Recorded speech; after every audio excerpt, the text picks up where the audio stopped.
I knew the laughter was for me the second I stepped onto the gravel driveway. It came sharp, high, and pointed, like they'd been rehearsing it since dawn. My cousin Marissa elbowed her sister and whispered loud enough for half the crowd to hear. Well, would you look at that? Didn't know auctions let people who live paycheck to paycheck. I felt my jaw tighten, but I didn't give them what they wanted. I just kept walking, heels steady, chin up. I'd learned years ago that silence cuts deeper than snapping back. What they didn't know, what nobody here knew, was that I hadn't been broke in a very, very long time. The estate in front of us stretched wider than 3 football fields, with a white facade and pillars like something out of a magazine. People were buzzing about rumors. $12 million private gardens, a pool house bigger than most normal homes. This place was the crown jewel of the auction circuit. And every wealthy family in the county wanted a piece of it, including mine. And they were thrilled to see me right in the middle of the crowd, like some embarrassment they hoped would disappear if they stared hard enough. Aunt Jenna gave me a slow once-over. "Sweetheart," she cooed. "This isn't a thrift sale. You don't get discounts for being you." I smiled politely. "I know exactly where I am." She smirked like she'd won something. Truth was, I'd avoided gatherings with them for years. After Mom passed, things changed.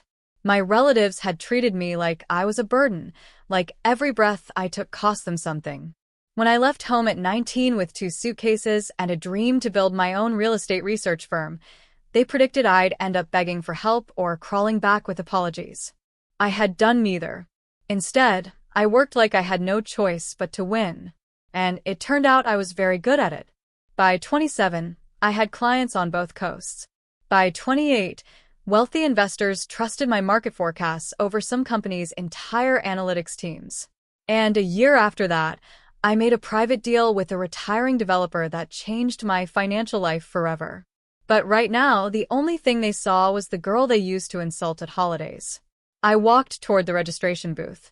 The woman behind the table looked up and smiled warmly. "Name, please." "Alexis Reed." Her eyebrows lifted. Recognition flickered. She'd clearly seen my credentials, or the bank letter I'd submitted to qualify. "Welcome, Miss Reed," she said, handing me a sleek black paddle. "You're cleared for the full bidding range." Marissa, who'd followed me just close enough to eavesdrop, choked on her breath. "Full." The registration woman gave her a polite, practiced smile. "Only registered bidders beyond this point, ma'am." Marissa stared at my paddle like it betrayed her personally. I could practically hear her brain scrambling. Alexis registered fully. It didn't fit the story they'd created about me. Inside the courtyard, I found a quiet corner. People gathered in clusters, discussing budgets and plans to flip or rent the estate. I watched the auctioneer step onto the platform, adjusting his microphone. My heart thudded with adrenaline, not from nerves, but from the anticipation of what was about to unfold. The estate had sentimental weight for my relatives. For 3 generations, they'd dreamed about owning a property like this. They'd been bragging about it for months, telling everyone the Reed clan was finally rising again, as if they hadn't stepped on me every chance they got. But the universe has a funny sense of humor, because the one person in the family they'd always dismissed as useless, she had the highest spending power in this courtyard, and they had absolutely no idea. The auctioneer lifted his hand. "Ladies and gentlemen, we'll begin in 60 seconds. Marissa's voice carried across the space. "She'll faint before she bids. Watch this." I inhaled slowly, calm, steady, focused. My phone vibrated with a message. "Evan, my financial advisor. Funds are cleared. You're good to go, Alex." A small rush of warmth went through my chest, not from the money, but from knowing I wasn't alone in my fight anymore. I'd built a circle of people who respected my work, valued my ideas, and believed in me. The auctioneer slammed the gavel once. "We will begin the bidding for Willow Crest Estate at $6 million. Several paddles lifted immediately, maybe 20. 6.5. 7? 7.5? 8. My relatives joined too, smug and confident, whispering things like, "We've got this. She'll stay quiet." They weren't wrong. For the first 20 minutes, I stayed silent. 8.2? 8.3? 9 million. People started dropping out. Aunt Jenna's voice rose. 9.5. The crowd murmured. My cousins clapped like seals celebrating. This is it. We're getting it. I leaned against a marble pillar, checking my watch. Evan had told me exactly the point where everyone else's budgets would tap out. 10 million. 10.2. 10.4. Only 4 bidders remained, including my family.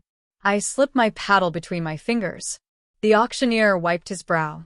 10,500,000. Do we have 10.6?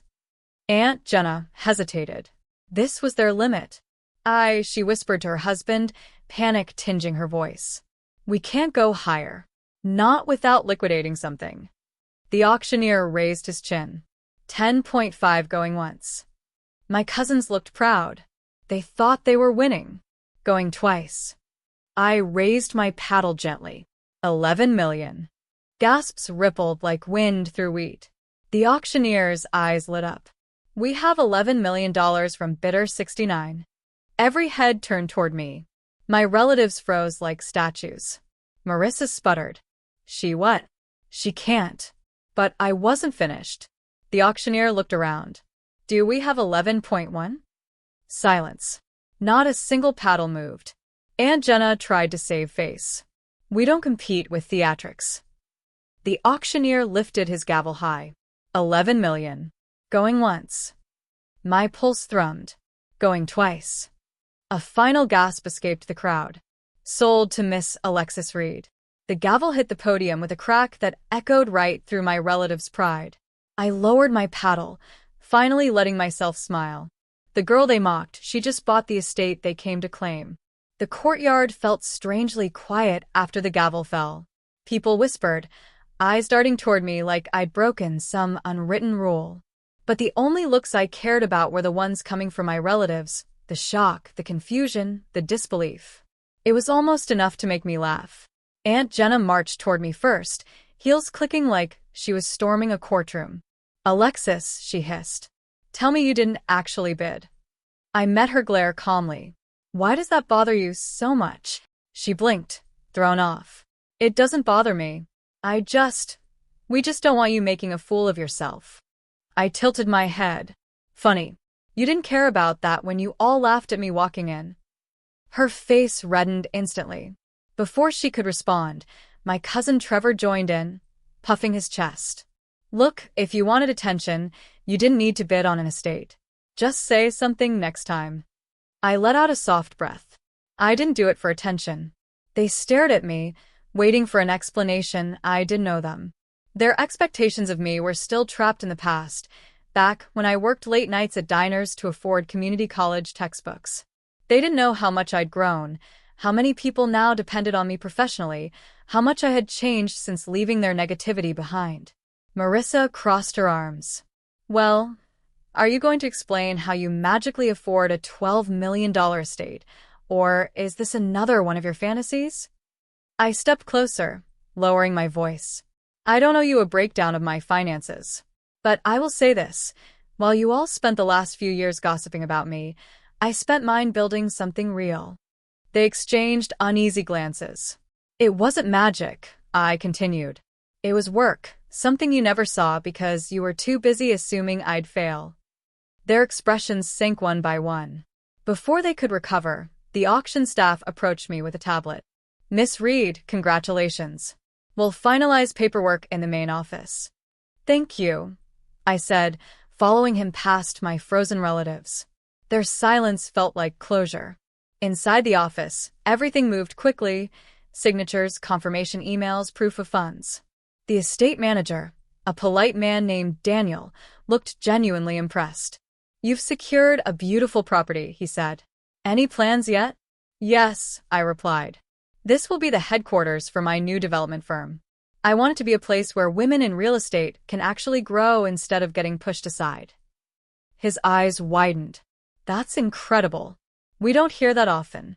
Someone's got to change the narrative, I said. He laughed softly. Well, you certainly made an entrance today. When I exited the office, My relatives were still standing in the courtyard. They looked smaller now, like their confidence had drained out of them.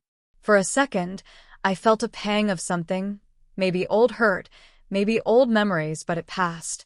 Aunt Jenna approached again, but slower this time. "Alexis, you really bought it?" she asked, voice thin. "Yes," I said simply.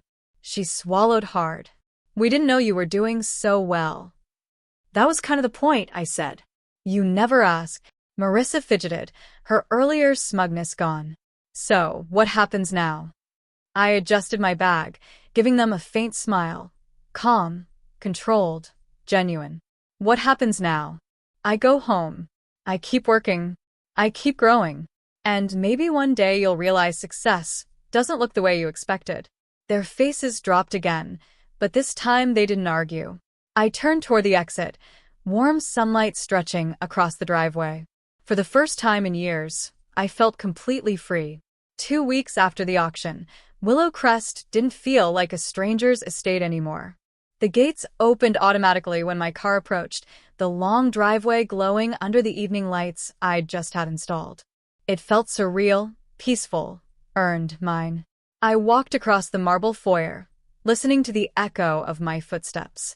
The renovation team had already cleared the old furniture, and the space felt like a blank canvas ready for my next chapter, my next headquarters, my next beginning. I stood near the tall windows overlooking the gardens when my phone buzzed. A text from Evan. "Media picked up your auction win. Congratulations again, Lex." I smiled. I didn't care about press coverage, but it was satisfying to know the story was out there. Not for revenge, not for attention, but because it showed how far I'd come since everyone counted me out. I turned when I heard footsteps. The estate manager, Daniel, walked in with a stack of plans. "Ready to go over the layout?" "Absolutely," I said. We spent the next hour reviewing every detail: workspace designs, conference rooms, the mentorship wing for young women entering real estate. I felt something I hadn't felt in years, a genuine sense of purpose. Not proving anyone wrong, building something right. When we wrapped up, Daniel gathered his papers. "Your team's going to love this place. And I have to say, what you did at that auction, that took courage." "It took history," I corrected softly. He nodded with understanding. "Well, you changed yours today." After he left, I stepped outside onto the balcony as warm wind brushed against my shoulders. The sunset washed the entire estate in gold, and for a moment I just stood there breathing it all in.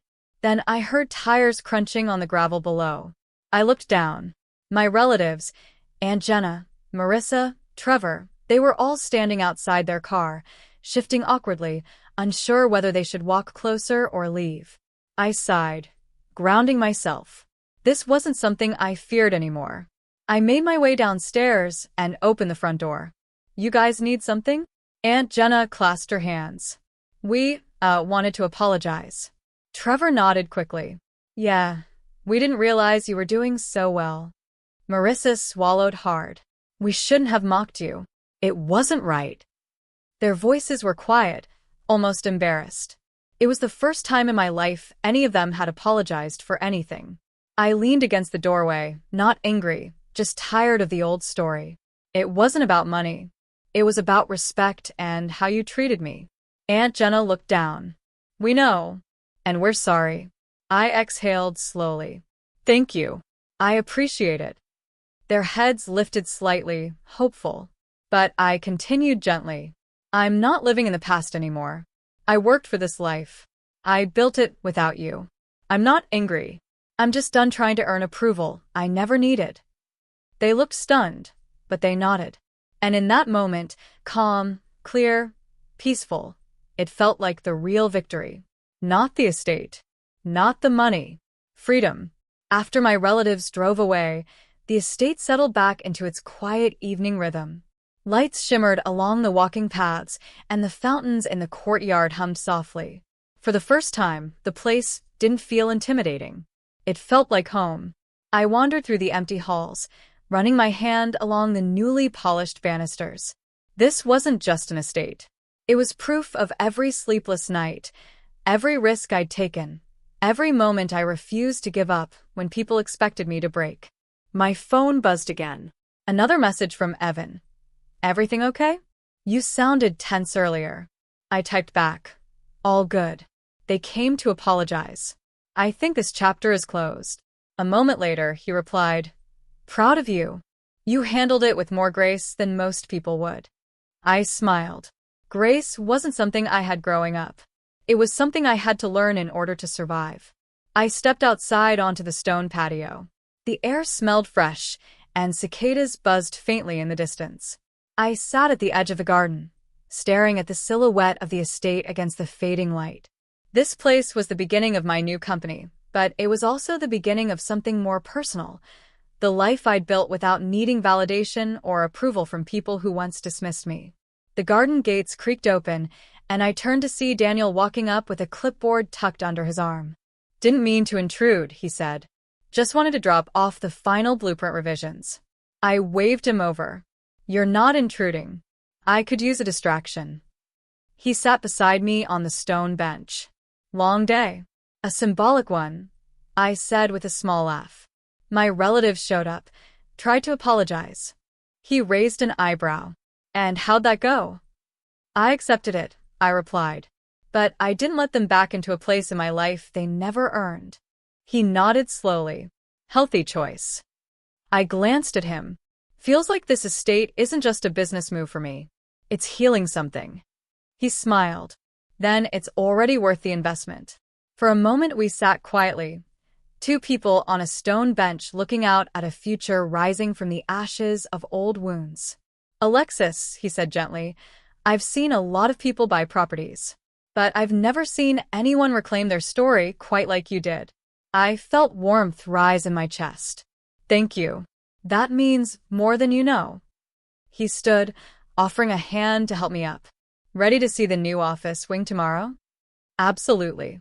As we walked back toward the entrance, the estate lights flickered on one by one, glowing like a promise. I paused at the door, taking it all in. The girl who once felt small, ignored, and underestimated was gone. In her place stood a woman who had built her own path, her own company, and now her own estate. My revenge wasn't a purchase. It was the quiet confidence of a life I shaped myself. If you've ever been underestimated by the people who are supposed to see you best, you're not alone. Share where you're listening from, and tell me what helped you stand your ground. And if stories like this matter to you, subscribe so you don't miss the next.